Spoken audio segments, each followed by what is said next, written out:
평소 사연을 자주 듣고 사는 40대 평범한 아줌마입니다. 저에게는 왼수 같은 남편 놈이 한 명 있는데요. 20대 후반에 만나 5년 동안 지지고 볶고 연애하다 이번에 결혼한 지 10년이 됐어요. 오래 사귀고 결혼해서 아이는 바로 가졌고 아들 하나 낳았는데 벌써 초등학교 2학년입니다. 제가 아들 하나 보고 왼수 같은 남편과 여지껏 부대끼며 살고 있습니다. 제 이야기도 써보면 어떨까 해서 머릿속으로 정리해가며 글을 써보려고 합니다. 몇 년 전 일이지만 지금은 생각하기도 싫고 아직도 떠올리면 남편을 용서할 수가 없거든요. 하지만 제겐 같이 살아야 하는 이유가 있기에 지금은 껍데기만 남은 부부로 살아가고 있네요. 2년 전 우리 부부는 이혼 위기를 겪었던 심각한 일이 있었어요. 일단 연애할 때는 남편이 직장을 다니다가 결혼하고 나선 시부모님이 운영하고 있던 곱창집을 물려받아 운영하기 시작했죠. 신혼집이랑도 가깝고 홀도 제법 커서 애가 없었을 때는 제가 많이 도와주었고요.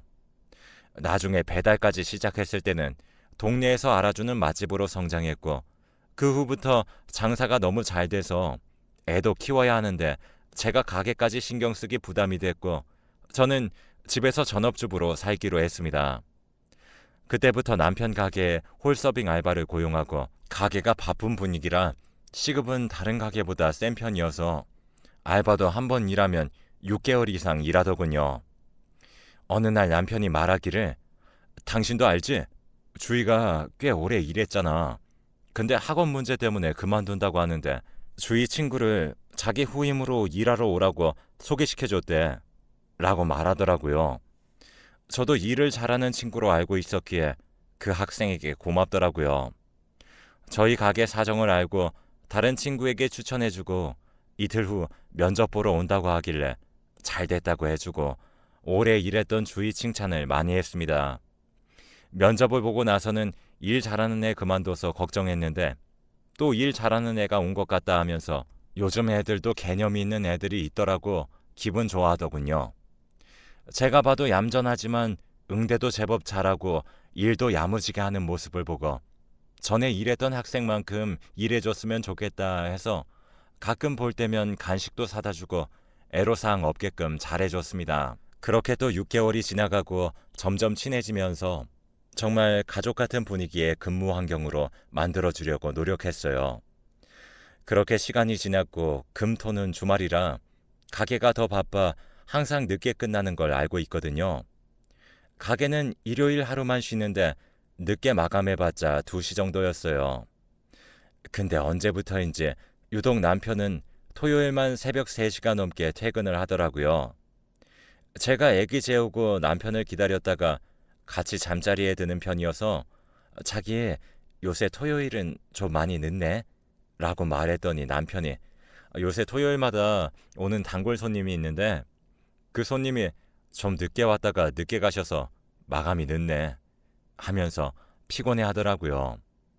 당시엔 고생하는 모습이 얼마나 짠해 보이던지 그렇게 2주 간격으로 퇴근이 늦는 토요일엔 남편이 전화해서 기다리지 말고 먼저 자고 있으라고 하며 어차피 알바는 11시까지 일하고 갔으니 자기 혼자 천천히 마감하고 오겠다고 걱정 말라며 저를 안심시켰습니다.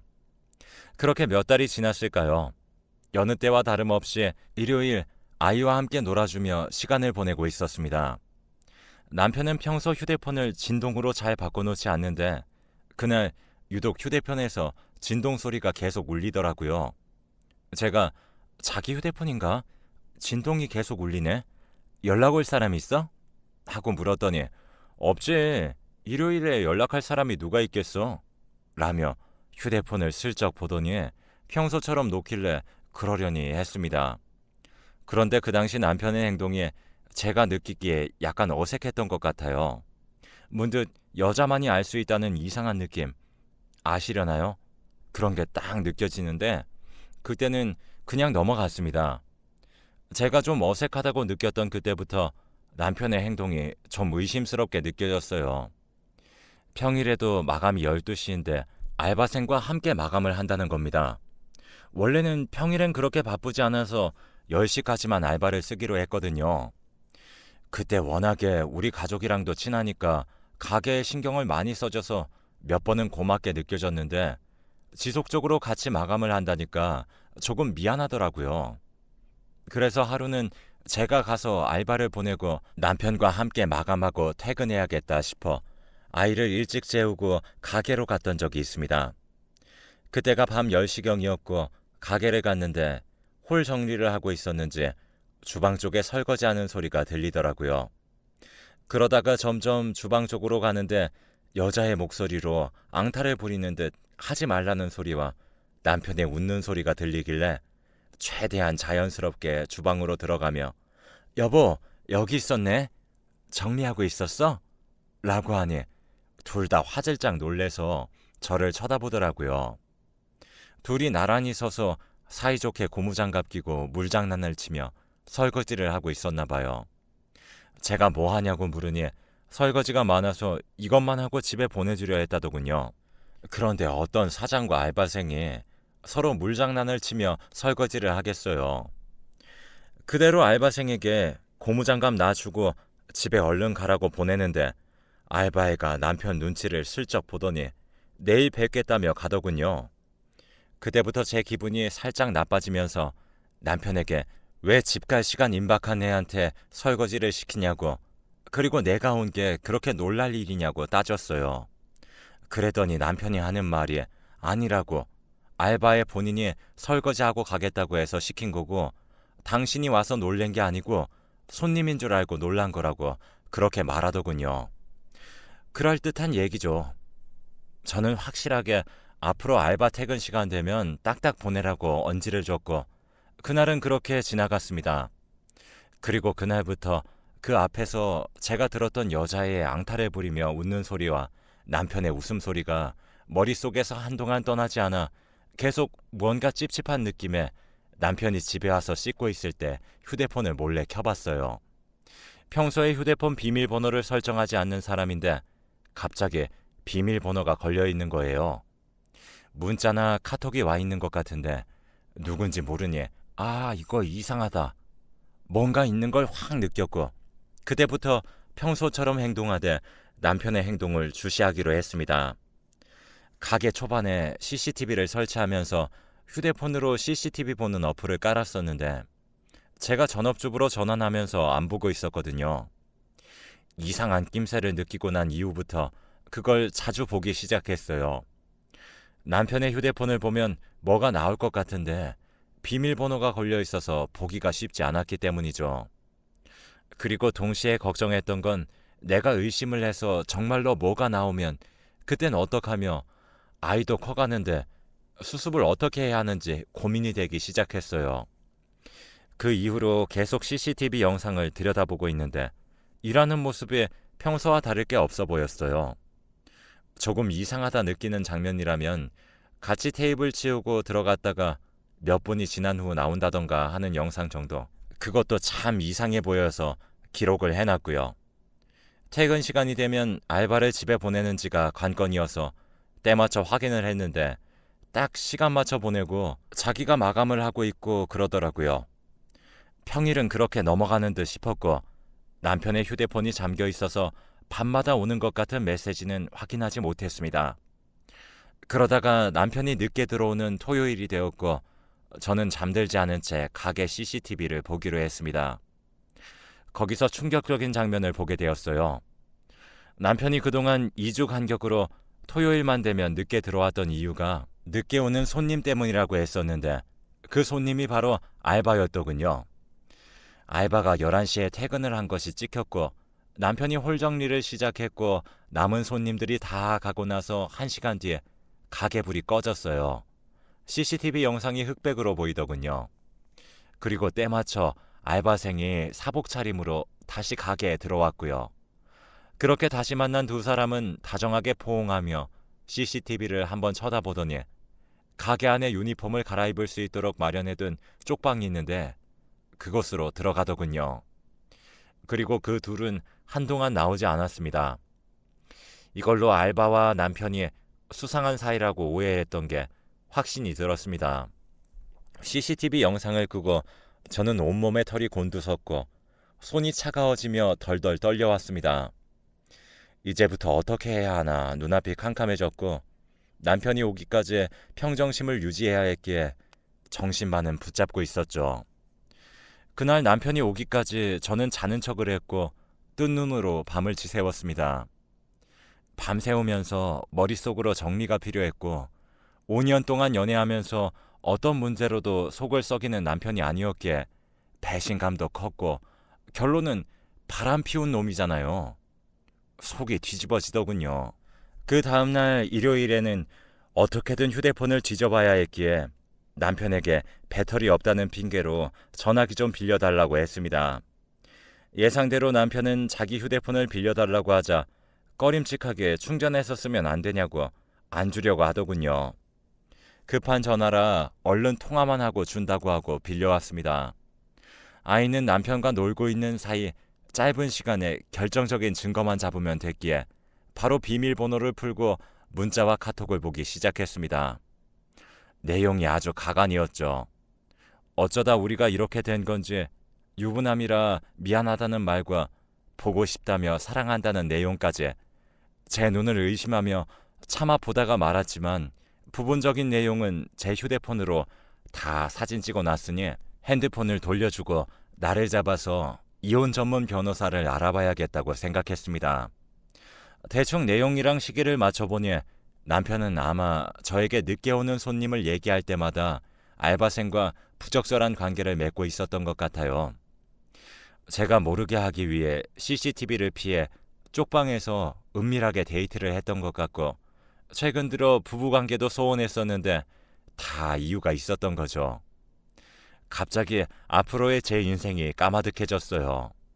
한없이 착했던 남편이 결혼 8년 만에 저를 배신하고 어린 대학생과 바람을 피운 것도 그렇지만 아이가 있는 아빠인데도 불구하고 지 본능 따라간 것 생각하니 피가 거꾸로 솟고 그 알바에 대한 대책도 세워야 했어요. 남편 앞에서는 평소와 같은 행동으로 연기해야 하니 스트레스가 이만저만이 아니었습니다. 그걸로 머리가 너무 아프고 심할 때는 머리카락이 한 움큼씩 빠지기도 했습니다. 아이가 아직 어려 그것 때문이라도 계속 살아야 하는 건지 아니면 지금이라도 당장 이혼을 해야 하는 건지 도저히 혼자서는 답이 안 보여 며칠 뒤 이혼 전문 변호사를 찾아갔습니다.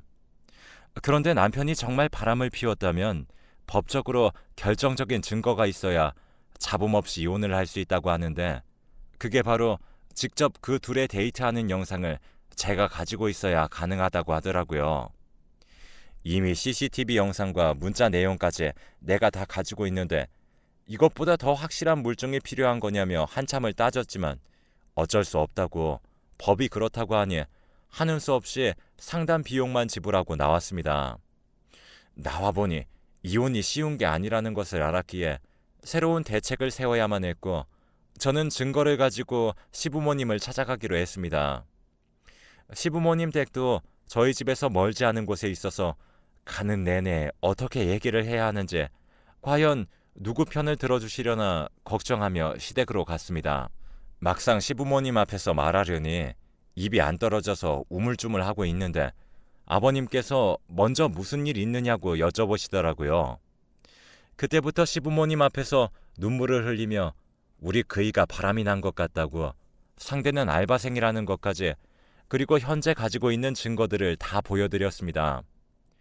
시부모님은 한동안 제 앞에서 말이 없으셨고 어머님은 말없이 제 손을 잡으며 연신 미안하다 말씀하시더라고요. 아버님은 그이에게 전화해서 따지겠다고 하는데 제가 극구 말렸습니다. 그리고 솔직하게 얘기했습니다. 사실 이혼을 하고 싶은데 변호사 사무실 간에 결정적인 증거 영상이 있어야 그게 증거로 적용된다고 해요. 그런데 차마 제가 그런 증거를 만들 용기가 나지 않아요. 했더니 저희 시부모님 저에게 제발 이혼만은 생각하지 말라며 대책을 같이 세워보자 하시더군요. 연애할 때부터 저를 많이 예뻐해 주셨던 분들이어서 차마 매정하게 말씀드리지 못했습니다. 그리고 당시에 남편과 같이 살 용기가 나지 않는다 말씀드리니 애기랑 짐 싸서 시댁으로 들어오라고 하시더군요. 그날 저는 남편이 가게에 있을 때 짐을 싸고 아이와 함께 말없이 시댁으로 들어갔습니다. 솔직히 저는 참 시댁을 잘 만났다고 생각하는 것이 뭐냐면 그때 시부모님 앞에서 대놓고 이혼하고 싶다고 말씀드렸는데 너무나도 죄인처럼 본인들이 너무 미안해하시며 다독여 주셨고 제가 상처받았을 거라 생각해서 친정 부모님보다 더 저를 챙겨주셨거든요.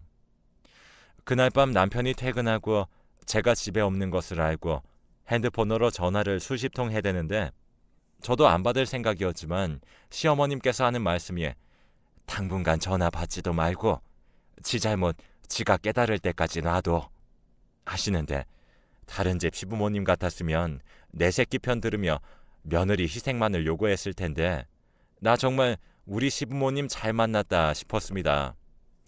그리고 조금 있다 남편에게 카톡 문자를 보냈습니다.